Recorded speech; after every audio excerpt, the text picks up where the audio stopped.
Bueno, vamos a tratar de hacer una reflexión, a ver si puedo reflexionar con ustedes sobre algunos aspectos que nos presenta la Sagrada Escritura. Me gustaría ir a la primera lectura, no, a la segunda, y después a la primera y después al Evangelio, a ver si no se me pierden. Vamos a la segunda lectura, Juan capítulo 5, versículos del 1 al 6. Veamos estos aspectos que nos presenta la Sagrada Escritura, y nosotros pues tenemos o debemos de esforzarnos todos los días por reflejar lo que la palabra de Dios dice. No es cuestión solamente de memorizarla ni de conocerla, sino de vivirla principalmente, aunque conozcamos poca, pero si la vivimos mucho, eso nos puede dar esperanza de mirar el rostro de Dios al final de nuestros días. Entonces, primera carta de Juan, capítulo 5, versículo 1. Todo el que tiene fe en que Jesús es el Mesías, es hijo de Dios. Y el que ama a un padre, ama también a los hijos de ese padre. Aquí esta lectura nos está invitando a abrazar a los demás como nuestros hermanos, siendo que todos somos hijos de Dios, independientemente de la fisonomía que pudiéramos tener, pero todos somos hijos de Dios. A veces se llega a hacer un cierto tipo de división cuando decimos, es que este no es católico, este no es hijo de Dios, o este incluso no es cristiano, no es hijo de Dios. Pues entendamos que Dios nos hizo a su imagen y semejanza. En el camino algunos se desvían, otros ya nacen en ciertas familias donde les impusieron o propusieron una cuestión religiosa, y a veces pues ellos no tienen la culpa, pero Dios nos ha creado a su imagen y semejanza, y en esto tenemos que nosotros también abrazar a los demás, aunque los demás también se porten mal con nosotros. Los otros nos podrán hacer cosas malas y todo lo que tú quieras, chismes, envidias, pero hay que esforzarnos. Así como nos esforzamos en la familia. ¿Quién de ustedes no, por ejemplo, si son de familia numerosa, yo no sé cuántos de ustedes vienen de familia numerosa, yo vengo de una familia de 7 hijos, entonces yo traía las de ganar, porque soy el mayor. Siempre cuando uno es el menor y los otros mayores, pues los otros mayores son más gandallas, pues ahí ya chupa uno faros. Pero cuando uno es el mayor, ¿qué nos hacen los hermanos menores? Yo soy el mayor, ¿no? Pero creo que no soy tan mula, ¿eh? Creo yo. Bueno, eso digo yo, para justificarme. Pero entre los hermanos hacemos ese esfuerzo, y no todos somos iguales, a no ser digo, en la familia de donde ustedes vengan, pero hacemos el esfuerzo. Unos tenemos un carácter, otros tenemos otro, ya cuando somos grandes tenemos nuestros caracteres así diferentes y todo, pero hacemos el esfuerzo. Y perdonamos. Bueno, eso en mi caso, no sé, a veces se dan cierto tipo de diferencias, pero cuando estamos así en una familia numerosa, hacemos el esfuerzo. Este hermano incluso hasta podría ser que ya me transó, le presté un dinero, y puede venir la mamá y me va a decir, ay, pero es tu hermano, perdónalo. Y pues ya me convencieron, y ya, pues ya que se quede con el dinero, ¿no? O el hermano agarró el pantalón, ¿no? ¿Por qué agarró mi pantalón? Pues es tu hermano, perdónalo. Y pues ya nos convencen, está bien ya que se lo queden, ¿no? A menos de que ustedes en su casa hayan sido diferentes y que todavía le sigan guardando rencor a ese hermano de sangre porque les agarró la camisa, los calcetines, los calzones, o no sé, ¿verdad? Menos de que todos ustedes tengan ahí, pero un día me los va a pagar y ni creo que se me va a olvidar. Ojalá y no sean así. Pero tenemos que hacer este principio de fraternidad sanguínea, lo tenemos que llevar a cabo también con las personas que están acá afuera, aunque no tengamos esos vínculos sanguíneos. Tenemos que hacer el esfuerzo todos los días, porque somos hijos de Dios. Y aquí la palabra nos refiere, el que ama a un padre, si nosotros amamos a Dios, también debemos amar a los hijos de ese padre, es decir, a las demás personas, independientemente de la situación por la que pasen, ¿no? Cuando amamos a Dios y hacemos lo que Él manda, sabemos que amamos también a los hijos de Dios. El amar a Dios consiste en obedecer sus mandamientos. Entonces yo no puedo decir amo a Dios y no voy a cumplir sus mandamientos. Esa es una falacia, es una mentira y a veces nosotros caemos en eso. A veces caemos en eso, les digo, porque le decimos a nuestra mamá, a nuestro papá: ay mamá, te quiero mucho, no te obedezco, pero te quiero mucho. Pues no, oye, no, obedécela y vas a reflejar el amor. A veces somos muy hipócritas, nada más le decimos eso cuando nos conviene, queremos sacarle un permiso. Quiero que me deje ir ahí, acá a este lugar, o quiero que me consiga esto. Yo no hay de meloso: ay mami, te quiero mucho. O si es con el papá, ya también uno anda ahí de pegostle, ¿verdad? Para querer sacar el permiso. Pero en cuestión de la obediencia, las mamás obviamente también se dan cuenta que los hijos le quieren y es recíproco ese amor cuando hay una obediencia. Entonces, esto reflejado en las cuestiones de Dios. Si nosotros decimos que amamos a Dios, debemos de esforzarnos todos los días en obedecer su palabra, dice, y sus mandamientos. Y sus mandamientos no son una carga, porque todo el que es hijo de Dios vence al mundo, y nuestra fe nos ha dado la victoria sobre el mundo. El que cree que Jesús es el Hijo de Dios vence al mundo. Bueno, pues allí en principio, ¿qué es lo que tenemos que hacer todos los días? Pues ahí nos lo presenta la palabra: esfuérzate, lucha, ama a los demás. De esa manera vas a reflejar si en verdad eres hijo de Dios. Vayamos ahora a la primera lectura, Hechos de los Apóstoles, capítulo 4, versículos 32 al 35. ¿Qué encontramos aquí? Aquí encontramos ya un comportamiento de personas mayores en la fe. ¿Qué hacen las personas mayores en la fe? Comparten las cosas materiales. Dice: todos los creyentes, hablando de esta primera comunidad cristiana, de estos primeros cristianos, todos los creyentes, que eran muchos, pensaban y sentían de la misma manera. Y aquí entonces ya nuevamente volvemos a este sentido de fraternidad. Cuando en una familia se llegan a acomodar bien las cosas, pues uno le echa ganas en todo, porque pues ya entiende que si nos apuramos en hacer las cosas, o que si aportamos algo, pues es para lo mismo. A lo mejor un hermano ahorita no tiene trabajo, pero yo trabajo, y no te preocupes, carnal, yo mira aquí, donde comen 3, comen 4, no importa que tú comas como 2, pero aquí nos acomodamos, ¿verdad? Y vamos a echarle ganas. Eso sí hay generosidad, ¿verdad? Pero cuando viene la mezquindad y todo, y andamos ahí hasta comiendo menos cuando otras cosas, y andamos queriendo como más cuando el otro pone, y cuando yo pongo como menos para... pues no. Entonces uno también tiene que tener generosidad para con los demás. A veces esto no se entiende dentro de las comunidades, dentro de la misma sociedad, porque somos muy egoístas, y eso es lo que no compagina con el cristianismo. Hay que ser generosos. Entonces dice, tenían un mismo pensar, y de esa manera pues crece más la sociedad. Sentían de la misma manera, pensaban y sentían de la misma manera. Entonces, ¿cómo es nuestro pensar? ¿Hemos purificado nuestros pensamientos? ¿O todavía tenemos pensamientos muy egoístas? Y lastimosamente en las familias, a veces donde se llega a esta división, ¿cómo ustedes, como los papás, cómo han ido acomodando los pensamientos de manera así general en sus hijos? ¿Han buscado que sean generosos? Cuando somos chiquillos somos bien envidiosos. Yo nada más de ponerme a pensar en algunas cosillas que he visto por ahí con algunos. Miré una mamá que le compartió un poco de helado a uno de sus hijos, y llegó la otra chamaquilla: mamá, dame helado, dile a tu hermano que te dé. Y el otro abrió la boca como: déjale a tu hermana. Se puso la otra chille, y el otro hasta se estaba ahogando con tal de no darle. Yo dije: mire estos infelices. Dije: pero así era yo. Sí, en aquellos tiempos no era nieve, porque pues no nos daban nieve, pero sí nos compraban un refresco, un premio. ¿Todavía hay de esos premios? Ya no hay. Bueno, nos compraban un refresco de esos premios, pero para 7.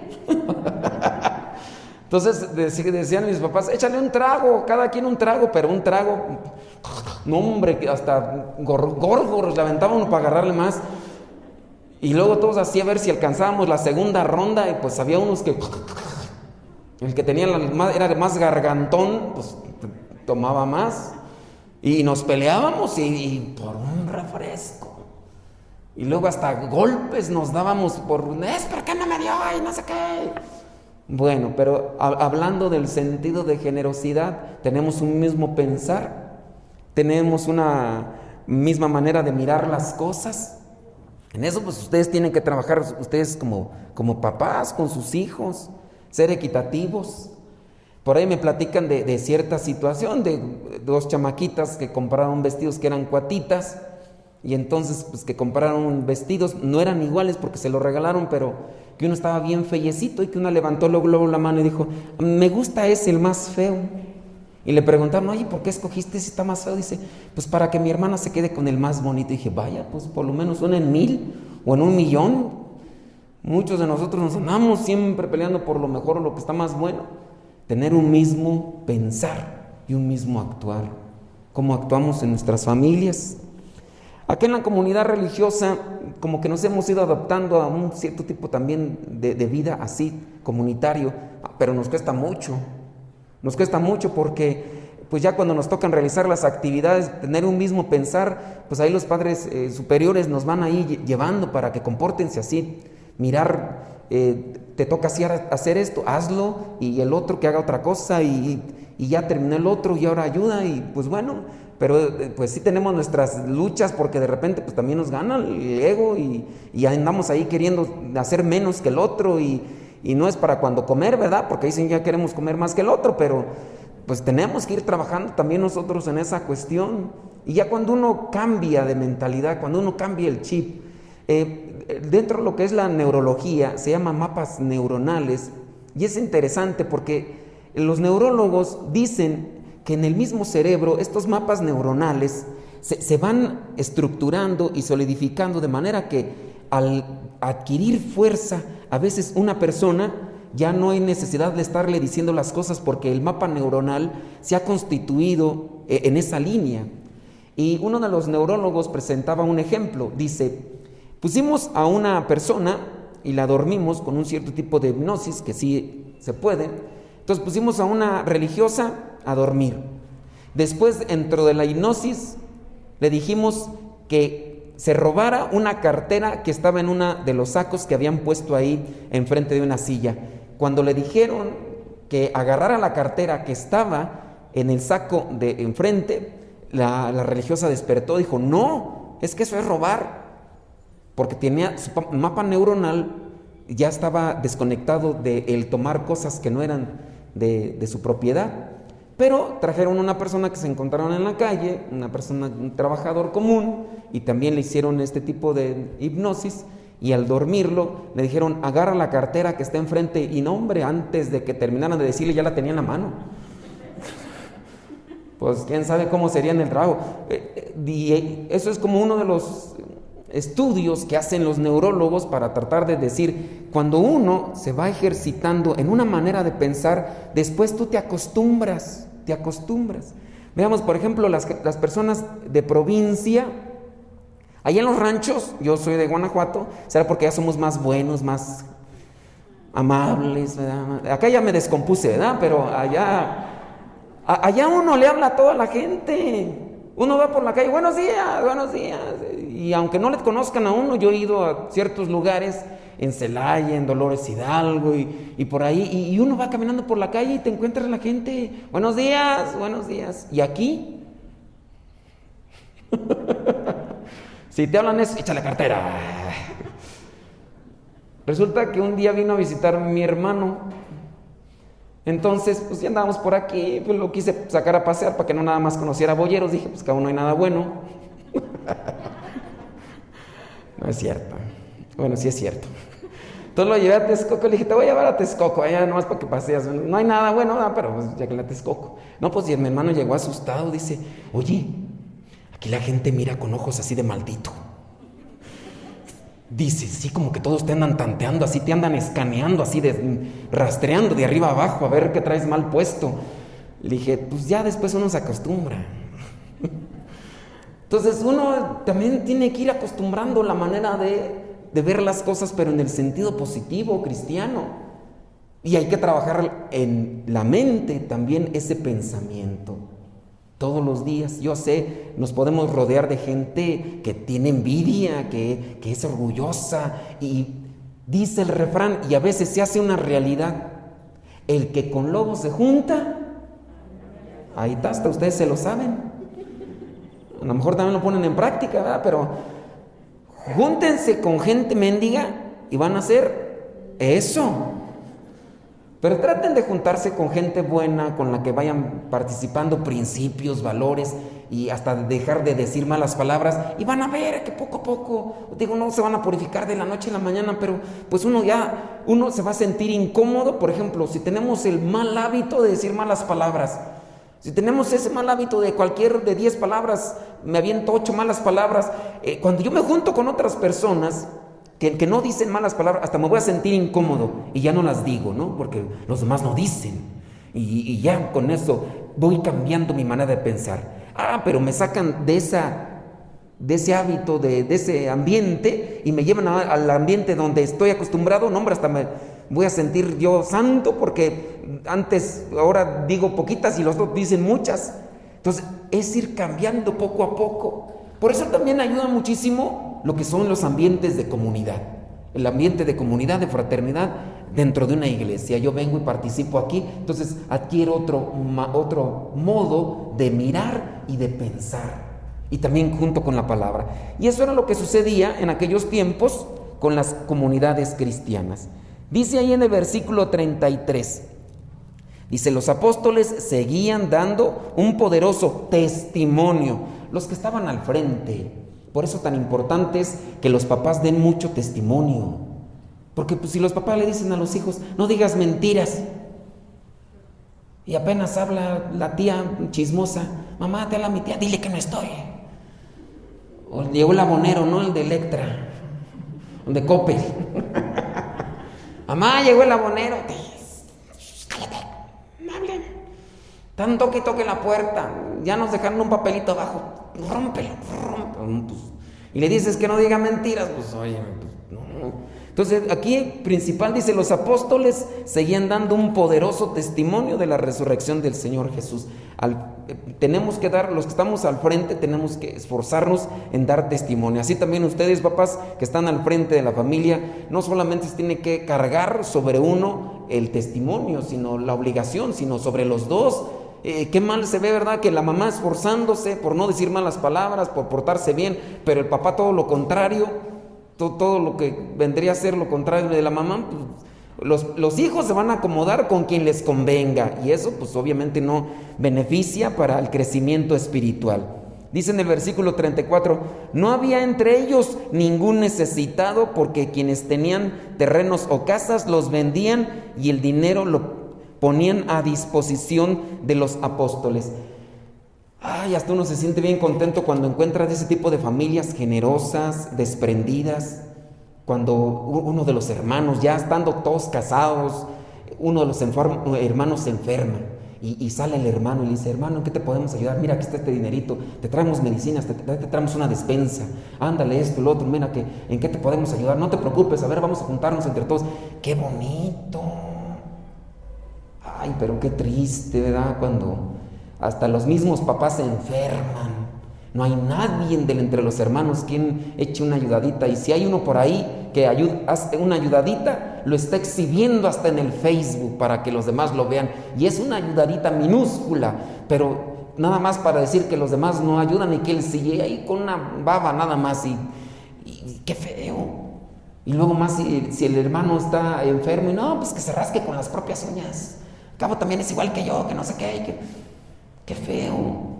Y eso a veces sucede en los ambientes familiares, así donde hay esa cercanía de sangre. Imagínense qué va a hacer cuando pase un vecino o algún compañero de trabajo, o pasan estas cosas. Nos fijamos, amarramos tanto al dinero que nos intoxica la relación. Somos tan dependientes del dinero que nos intoxicamos. Y eso pues también nos perjudica en nuestro cristianismo. Entonces ya ahí en el último versículo dice: lo ponían a disposición de los apóstoles para repartirlo entre todos según las necesidades de cada uno. Bueno, y ahí terminamos lo que son las dos lecturas. Ya miramos cómo debemos de tratarnos, cómo debemos de ser en lo práctico con las necesidades. Y ahora vamos a puntualizar una cuestión. El día de hoy se está llevando a cabo el Domingo de la Divina Misericordia. Yo les preguntaba en un programa de radio que tengo, les preguntaba a las personas que qué es la misericordia. La mayoría, un 80-85% me decía, la misericordia es que Dios tiene misericordia de nosotros. Dios nos perdona nuestros pecados. Dios nos ama entrañablemente. Y yo les dije, no, a ver, ¿qué es la misericordia? Pues que Dios nos perdona. Le digo, no, esa es la divina misericordia, la misericordia de Dios. Pero ¿qué es la misericordia para ti? Y muchos se quedaron atorados en eso. ¿Qué es la misericordia? La misericordia, hablando de una virtud, ¿qué es? Pues bueno, la misericordia está reflejada en las dos lecturas que acabamos de leer. Hablando, por ejemplo, de la primera lectura, en el trato que debemos de tener con los demás. ¿Qué es la misericordia? Entonces, podemos resaltar aquellas virtudes que pueden hacernos entender mejor la misericordia. Si Dios es misericordioso con nosotros, nosotros debemos reflejar la misericordia con los demás. No voy a decir el nombre, ¿verdad? Pero uno de los padres de aquí de la comunidad ya no está, se fue a Venezuela. Estuvo aquí un tiempo y un día me le acerqué y me dio el patadón a ajo. Le dije, ¿estás comiendo ajo, verdad? Me dice, no. Le dije, pues estás tomando otra cosa que huele mucho a ajo, pero hueles a ajo. Y ya después me dice, ¿cómo te diste cuenta? Le dije, pues traerás la nariz tapada, porque apesta ajo a 2 metros. Dice, ¿a poco sí? ¿A poco sí? Le digo, ¿estás comiendo ajo? Dice, sí, es que ayuda para fortalecer las defensas. Le digo, no hombre, y hasta para la sana distancia con esto del virus. O sea, te aumentan las defensas, de las potencias y también la sana distancia. Aquí se es forzada. Pues ¿quién se te va a acercar? Le dije, nomás ponte a pensar que cuando te pongas a confesar, no te le quedes mirando a la gente de defensas. Si no, la penitencia, ¿para qué se la das? Con que te esté allí... Con que te tenga allí un rato, ya con eso ya la penitencia fue lo que aguantó. No, y es más, yo dije, yo voy a agarrar ese remedio para cuando me toque una señora de esas que les gusta hablar mucho en la confesión, así para que ya le corte, ya me voy a echar unos ajitos. Dígame sus pecados, señora. A ver si así le corta, ¿no? Porque hay ciertas señoras que, cómo se alargan a contarme los chismes, ni me cuentan los pecados, ¿no? Me cuentan los chismes del esposo, de los hijos, de la vecina, de la nuera y de los demás. Entonces dije, yo voy a agarrar ese remedio. Entonces, ¿a dónde voy? Es que si uno se llena de ajo, uno va a oler muy bien. ¿Y qué pasa con los que huelen a cigarro? ¿A qué huelen? A nada, padre. Eso dicen los que no fuman. Y los que nos ha tocado conocer a personas que fuman como chacuacos, apesta, pero a mí me ha tocado, y les hablando de la confesión, me ha tocado confesar a ciertas personas que a legua se nota que fuman porque transpiran la nicotina y cala feo. Para los que no estamos acostumbrados a esa cosa, nos cala feo en la nariz. Bueno, de lo que te llenas muchas veces transpiras. Y este hermano sacerdote se come el ajo, pero él se come las cabezas así en la mañana. Me dice, no, para que aumente las defensas. Dije, no, mejor me quedo así. Pero, y está transpirando. Oye, entonces yo llevo a esto a la situación. En la medida en que tú recibas la misericordia de Dios, si la experimentas, también podrás llevarla a cabo con los demás. Pero si no la aprovechas, la misericordia de Dios, no vas a tener nada para dar a los demás. Y ahí es donde entro yo. ¿Qué es la misericordia? Les preguntaba a los radioescuchas, ¿qué es la misericordia? La misericordia es compasión. Cuando uno es compasivo, uno es misericordioso. Ahora la pregunta es, ¿somos compasivos con nosotros? Compasivos es cuando yo veo que el otro sufre y me compadezco y entonces ayudo, aunque me caiga mal, aunque me haya hecho mal, pero yo sé que está en una necesidad y me voy a compadecer de él. Así como presenta el buen samaritano. El buen samaritano no tenía nada de vínculo sanguíneo con aquel que estaba ahí tirado y el samaritano dijo, lo voy a ayudar. Lo voy a ayudar porque está sufriendo. Y lo curó y todo, y lo montó a su caballo, después lo llevó ahí a un lugar y atiéndelo, le dijo ahí al que estaba cuidando el lugar. Y te voy a dejar estas monedas para que lo atiendas y a mi regreso, si gastaste más, te lo voy a dar más. Eso, compasión. ¿Cuán compasivos somos nosotros? Ahí se aplica la misericordia. También la misericordia es comprensión. Yo comprendo, cómo nos cuesta comprender a los chiquillos guerrosos, a esos chiquillos adolescentes que están en la etapa de la punzada, la rebeldía, la rezonganería. Muchachillos, y algunos de ustedes, papás, se les caen los cabellos y por eso hay tantos pelones, porque ya no aguantan a los chiquillos adolescentes. Y yo diría, pues, ¿cómo eran ustedes también? Ahí nada más está haciendo la proyección y el reflejo. A veces traviesos, pregúntenles a sus papás cómo eran ustedes o cómo éramos nosotros. Yo a mi mamá le saqué canas verdes, a mis papás no, yo ya no sabía cuál era mi nombre, puro zafado,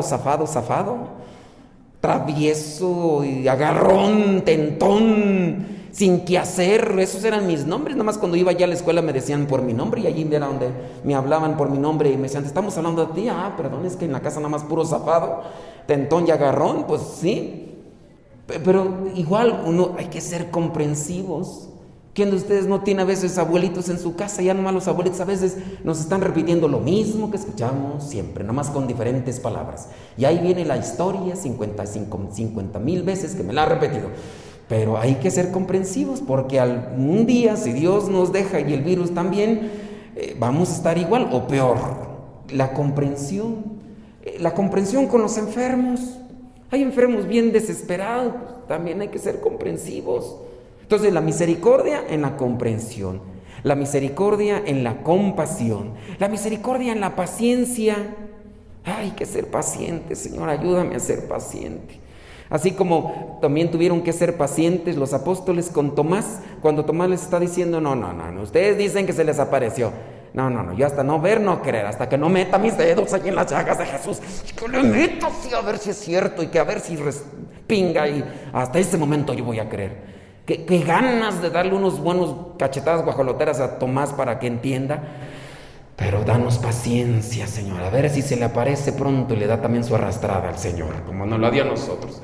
Porque el Señor se aparece a los apóstoles y les llama la atención, gente incrédula. Tomen en cuenta que María Magdalena fue al sepulcro, miró a Jesús resucitado, llega con los apóstoles y le dijeron, ay María, estás alucinando. Después llegaron los discípulos de Maús. Los discípulos de Maús también le cuentan a los apóstoles que lo encontraron y también no les creyeron. Y entonces cuando llega Jesús y se presenta en medio de ellos, les reprocha y les llama la atención, pero no estaba Tomás. Y entonces ya los demás estaban muy eufóricos y, ay Tomás, ¿qué crees? Se nos apareció. Pues no les creo. Hay que tener paciencia. La misericordia entonces a la que nos invita el Señor, que Él es así con nosotros, ser compasivos, ser comprensivos, ser pacientes. Hay que esforzarnos mucho. El Señor nos está llamando a eso. Sí, muchos a veces resaltamos la misericordia de Dios. Y la misericordia de Dios también se ve en el Evangelio cuando dice, paz a ustedes. Como el Padre me envió a mí, así yo los envío a ustedes. Y sopló sobre ellos y les dijo, reciban el Espíritu Santo. A quienes ustedes perdonen sus pecados, les quedarán perdonados. En el perdón también se refleja la misericordia. Y en el sacramento de la confesión, uno ahí experimenta la misericordia de Dios. Ese perdón que Dios me da ahí, yo tengo que reflejarlo también en mi actitud con los demás. A quienes ustedes perdonen los pecados, les quedarán perdonados. Y a quienes no se los perdonen, les quedarán sin perdonar. Esto a los apóstoles. Pues hagamos caso en relación a esta misericordia de Dios y hagamos la vida nosotros, ahí en nuestra casa. No nada más hay que hablar de la misericordia de Dios, también hay que ponerla en práctica, porque eso es lo que quiere Dios, que hagamos con nuestra familia en primera parte y ya después con los demás. Que ustedes cuando salgan de aquí también sean misericordiosos, es decir, pacientes, compasivos y comprensivos, y amar con un corazón grande como el Señor.